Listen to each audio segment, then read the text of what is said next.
Hello and welcome back to Calculus 1, a short section on mean value theorem. This theorem is going to connect the slope of the secant line and the slope of the tangent line, i.e. it's going to connect the average and instantaneous, which is average and derivative. But let's first take a look at an application of this. So let's paint a picture over here. What I have here is the highway, pick east or west or whatever. For simplicity, let's put 60 miles per hour speed limit over here. Let's set up some shrubbery, that's necessary. And another one over here.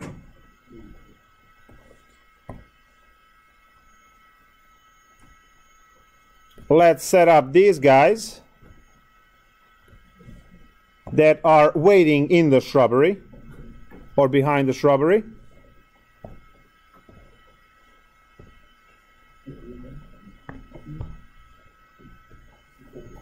There we go.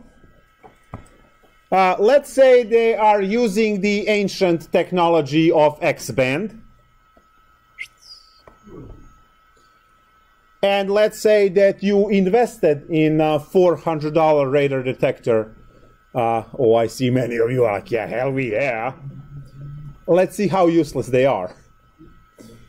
So here are you on the road with your fancy $400 radar detector, detecting the trap, slowing down, passing 60 miles per hour, not getting pulled over, driving for 5 miles, coming up to the second trap, detecting the second trap, passing perfectly with 60 miles per hour, going about your business, and then a week later or whatever, boom, ticket in the mail.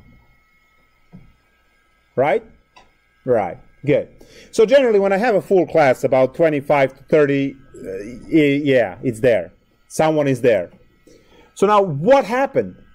Well, the two cops over there were not just measuring your speed. Sure, if they measure you at 80, they're going to pull you over. But they also recorded the time when you passed. So the red Jetta or whatever passed through the first gate at 1:07. And passed through the second gate, or 1:07 p.m. or a.m., whatever, passed to the second gate at 1:11 p.m. Ha-ha! What I can do now is I can find your average speed. Because I have the distance between the two, right? The speed is distance divided by time. And I have the 5 miles. And I have 4 minutes. So if I have 5 miles and I have 4 minutes, I'm going to convert these minutes into hours per minute. So 1 hour has 60 minutes. And when you do this calculation, you get 5 divided by 1/15. Boom. 75 miles per hour. And that's the average. If you pass through both traps at 60 and average is 75, some common sense says that you went even 90, right? Now you can't get ticketed for 90 because you are getting ticketed for the instantaneous speed, which is the speed of an instant. So you are not getting a ticket for 75 miles per hour average speed, no. You are getting a ticket for 75 miles per hour that you were going at least 1 instant. And what allows for that is this particular theorem that we are learning right now. It's called the mean value theorem, which states that if the function is continuous, and you are not teleporting yet from point A to point B, so if the function is continuous, and the function is differentiable, which is you had speed, then the theorem guarantees that your average speed will be equal to instantaneous speed at least once. So this calculation here, plus the theorem we are going to cover, guarantees mathematically that you had to have instantaneous speed at least once. Well, in this case, clearly twice, because if your average is 75 and you pass 60 here and 60 here, what tells me is rapid acceleration after this into 90s or whatever, hundreds, and then slowing down to hit. So you went through 75 actually twice in this case here. But it's guaranteed at least once, and that's enough, right? One guarantee is enough for that ticket. How do you implement this? Do you need cops to measure it? No. How do you do this? Oh, no need even for the camera. No? I don't even need to measure your speeds. Easy pass gates, guys. That's all I need. I need easy pass to clock you on the first gate and then know the speed limit between the two easy pass gates. So what's happening? If your speed limit is 60, that means that you are allowed to pass a mile per minute. So that means that if the two easy pass gates are 30 miles apart, you are allowed minimum of 30 minutes between those two. So, if you, so listen to the argument. Now, you go to the first gate, you're clocked because you paid the gate, right? So your car information came up, the license plate and everything, registration, everything. You go to the second, and if your time to get to the second gate is less than 30 minutes, which is the speed limit, then you drove faster. And we have the way to compute that, right? So gate 1 to gate 2. Now, we still need cops to measure, right? Because you technically could drive, you pass to the first gate, time log, drive 120, and then park before the first gate and wait 6-7 minutes, right? And then pass to the second gate, right? In that case, right, you beat the system. You didn't beat anything on time, you beat it on speed. So sure, we're still going to measure on the side. But the idea is that this system is working just fine. It's been tested for many years, and it's in place. Because some of you say, me, right? Every time I teach, and I teach every semester, Calc1. So well over like 20, 30 people admitted to this, and probably some of you didn't. So, oh, you're going to get caught. Don't worry about it. You have a red car? Picks it up every time. Stand in a crowd, right? To match your shirt, perfect. So, speeding doesn't matter on short distances. You are literally shaving off seconds, and it doesn't matter. Like if you're driving 3-4 hours and you are speeding 20 and you are saving, 10, 15, 20 minutes, you might want to make some argument there that it's right. But on a short distance, like going home and come here, and you speed, no. You speed just for the thrill of it, and that's the adrenaline, and that's that stuff. Some people can't slow down because, right? But you are never going to make the argument that you are saving significant time on speeding on the short distances. Like you going home tonight, driving a speed limit or driving 20 over speed limit, it's going to be literally 40 seconds, 45 seconds. You can compute those things because you know the formula. It's very simple.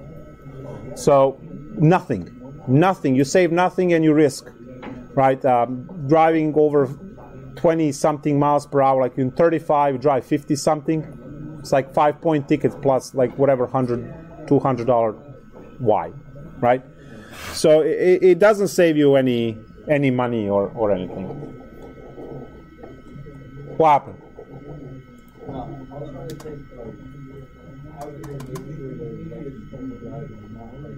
Someone else like you have. What if your responsibility is to your car and you're supposed to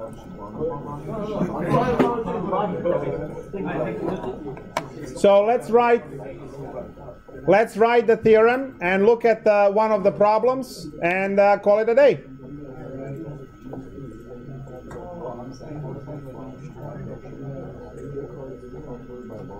You will have to know this formula for your next exam, whether it's exam 3 or the final. It will be there.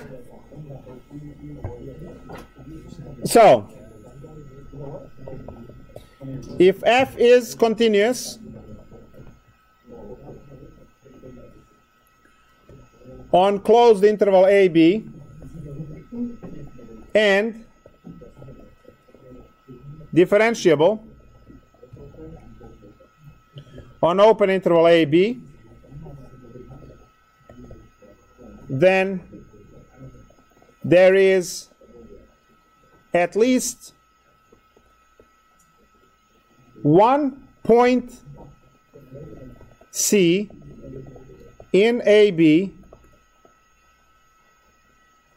such that, and here is the statement, the derivative at C is equal to f of b minus f of a over b minus a. And this over here is the formula which equates on the left-hand side the derivative of the tangent line to the right-hand side, which is the slope of the secant line. The accompanying graph for this would be you pick a function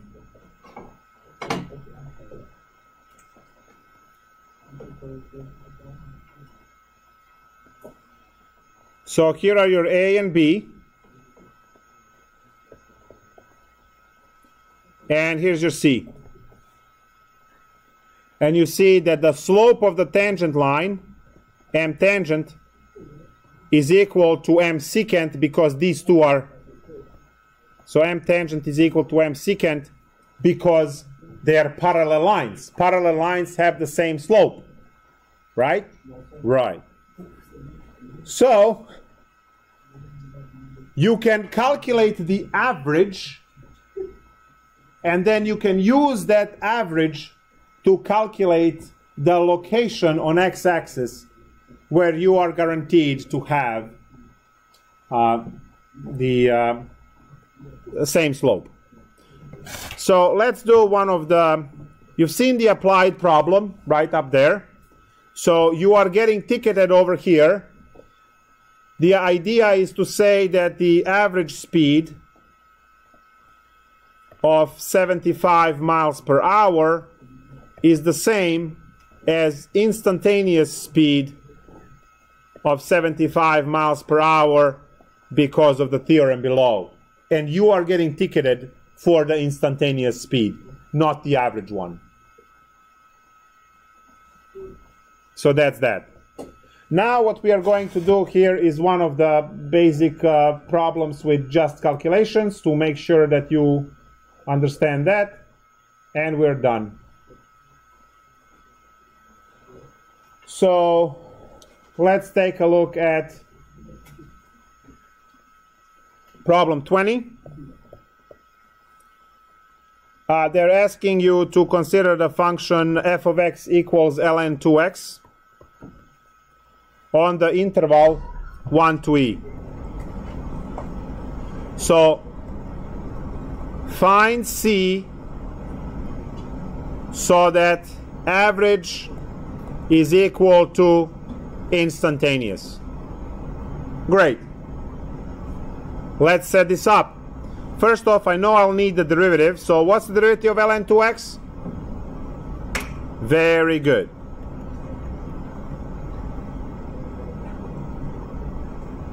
So let's set this up. I have the average side, which is f of e minus f of 1 divided by e minus 1. And this needs to be equal to the derivative computed at c. Well, f is ln, so I have ln of 2 times e minus ln of 2 times 1 divided by e minus 1 is equal to 1 over c. 1 over x, but x is c, right? We want to find the derivative of c. So now, to calculate the top, you have the multiplication, so that's ln 2 plus ln e minus ln 2 divided by e minus 1 is equal to 1 over c. These cancel. Ln of e is 1, so 1 over e minus 1 is equal to 1 over c, from where we flip both, and c is equal to e minus 1.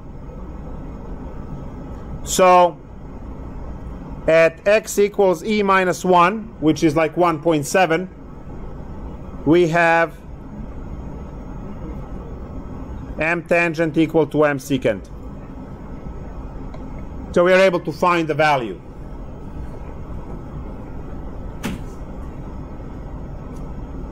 Ta-da! That's what it is. So that's that. Now for next class, we have a very serious lecture. Let me, just close this. Bye.